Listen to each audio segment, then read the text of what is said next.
সুন্দরবনের ইলিশ উৎসবে আমি সবার প্রথমে এই আমুদি ফ্রাই ট্রাই করেছিলাম। তবে আজকে তোমাদের সঙ্গে আমি বানাতে শেখাচ্ছি আমার ইউনিক স্টাইলের আমুদি ফ্রাইয়ের রেসিপি। আমি তোমাদের গ্যারান্টি দিয়ে বলছি, একবারে যদি এই রেসিপিটা ট্রাই করে দেখো, তাহলে বাজার থেকে আমুদি মাছ বাড়িতে আসলে 10 থেকে 20 পিস আমুদি মাছ তো সাইড করে রাখবে, সেটা আমি তো জানি। সবার প্রথমে আমুদি মাছটাকে ভালো করে কেটে বেছে ধুয়ে পরিষ্কার করে একটু পাখার তলায় রেখে দাও, যাতে মাছের ওপর থেকে জলটা যত সম্ভবভাবে উড়ে যায়। এবার মশলার মধ্যে আমি দিয়ে দিয়েছি সবার প্রথমে নুন, একদম সামান্য পরিমাণে হলুদ, যেহেতু আমার মাছের পরিমাণ অত্যন্ত কম সেই জন্য মশলার পরিমাণও অত্যন্ত কম। সাথে দিয়ে দিয়েছি শুকনো লঙ্কার গুঁড়ো, কাশ্মীরি লঙ্কার গুঁড়ো,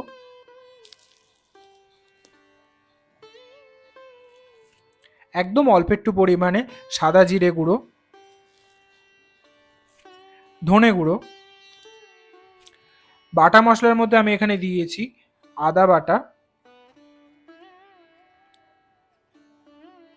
রসুন বাটা,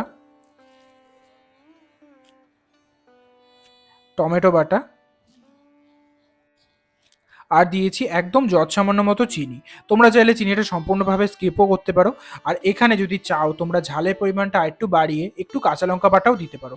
তবে আমি এখানে শুকনো লঙ্কাটা বেশ ভালোভাবেই দিয়েছিলাম বলে এখানে কাঁচা লঙ্কা বাটা ইউজ করিনি। এবার সমস্ত মশলা দিয়ে মাছটাকে মাখিয়ে রেখে দাও 1 থেকে 2 ঘন্টার জন্য। একদম হাতে কম সময় থাকলে আধা ঘন্টার জন্য তো মাখিয়ে রেখে দাও ফ্রিজের মধ্যে, নট ফ্রিজারে, নর্মাল ফ্রিজের মধ্যে রেখে দাও যাতে মশলাটা ভালোভাবে অ্যাবজর্ব হয়। এবার 1 থেকে 2 ঘন্টার জন্য রেখে দিয়েছিলাম, আমি পার্সোনালি এটাকে 2 ঘন্টার জন্য রেখে দিয়েছিলাম। এবার বানিয়ে নেব আমি ব্যাটারটা, মানে যে ব্যাটারটার মধ্যে আমি এই মাছগুলিকে ফ্রাই করব।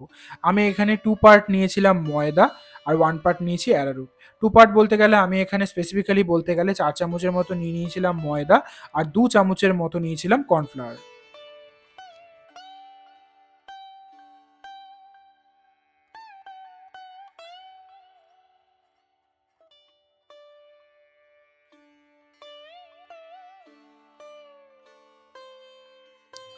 স্বাদের জন্য দিয়েছি এখানে অল্প নুন। মাথায় রেখো মাছের মধ্যেও কিন্তু বেশ ভালো পরিমাণে নুন মাখানো রয়েছে। আর এখানে দিয়ে দিয়েছি কুচি করে রাখা কাঁচা লঙ্কা। এই কাঁচা লঙ্কাটা যখন ফ্রাইটা খাওয়া হয় মুখে পড়লে বেশ ভাল লাগে। আর এখানে আমি দিয়ে দিয়েছি কুচি করে রাখা ধনে পাতা আর পার্সলে পাতা, আমি একসঙ্গে কুচি করে রেখেছি। তোমরা যদি না থাকে দুটোই স্কিপ করতে পারো, তবে আমি বলবো শুধু যদি ধনে পাতা থাকে তাহলে শুধু ধনে পাতাও দিতে পারো। তবে আমার ফ্রিজে আজকে পার্সলে পাতা ছিল বলে আমি পার্সলে পাতাও এর সঙ্গে দিয়েছি। সাথে দিয়েছি অল্প একটু পরিমাণে বাটার মিল্ক, তোমরা চাইলে 2 চামচের মতো দইও ইউজ করতে পারো। এবার একটা ঘন রকমের ব্যাটার তৈরি করে নিতে হবে, যাতে মাছের গায়ে ব্যাটারটা একটু হলেও লেগে থাকে। অল্প অল্প জল দিয়ে বেশ ঘন একটা ব্যাটার তৈরি করে নাও।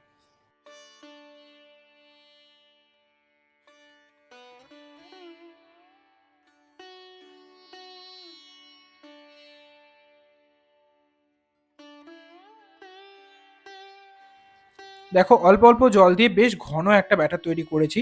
তবে এখানে আমি 2 চামচের মতো সাদা তেলও অ্যাড করেছি, তবে সেটা ক্লিপিংস আমি নিতে ভুলে গেছিলাম।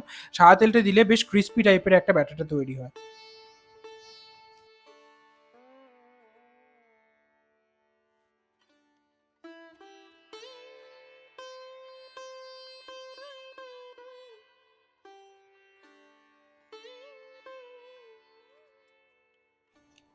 এবার আঁচে কড়াই বসিয়ে ভাজার জন্য দিয়ে দিয়েছি সাদা তেল। তোমরা চাইলে সর্ষের তেলও ইউজ করতে পারো, তবে আমি আজকে সাদা তেল ইউজ করছি।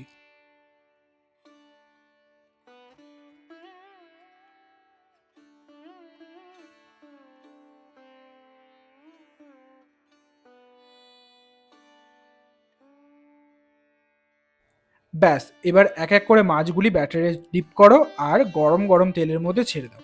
তবে একটা কথা আমি বলতে ভুলে গেছিলাম, এই ব্যাটারটা তৈরি করার সময় আমি একদম চিল জল ইউজ করেছি। আর একদম তেলে ভাজার জাস্ট আগেই এই ব্যাটারটা তৈরি করো, মাছগুলি ডোবাও আর ব্যাটারটা দিয়ে তেলের মধ্যে ছেড়ে দাও।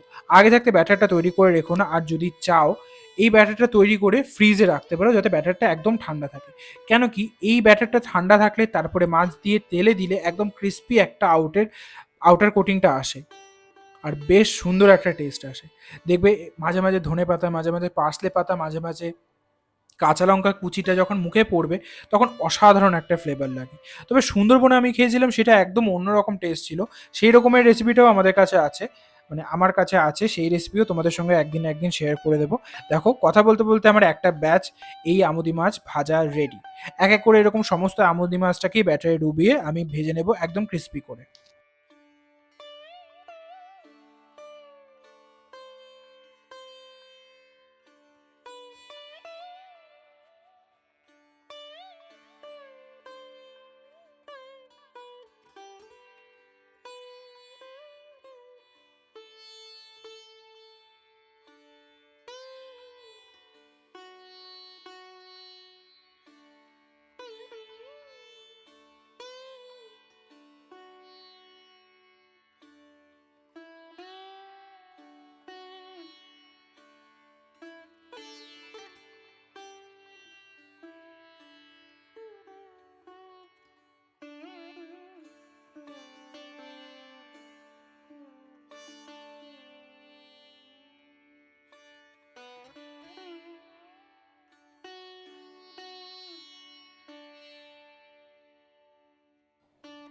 ব্যাস, সমস্ত আমুদি মাছ এখানে ভাজা রেডি।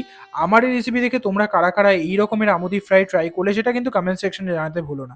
আর চ্যানেলে নতুন হয়ে থাকলে চ্যানেলটাকে সাবস্ক্রাইব করে দাও আর পাশে থাকা বেল আইকনটা প্রেস করে দাও, যাতে আমি যখনই ভিডিও পোস্ট করব সেই নোটিফিকেশনটা তোমাদের কাছে পৌঁছে যায় সবার ফার্স্টে। আর ভিডিওটা যদি একটু হলেও ভালো লেগে থাকে ভিডিওটা একটা লাইক করে দাও। তোমাদের সঙ্গে দেখা হচ্ছে অন্য কোনো ভিডিওতে রান্নার কোনো গল্প নিয়ে।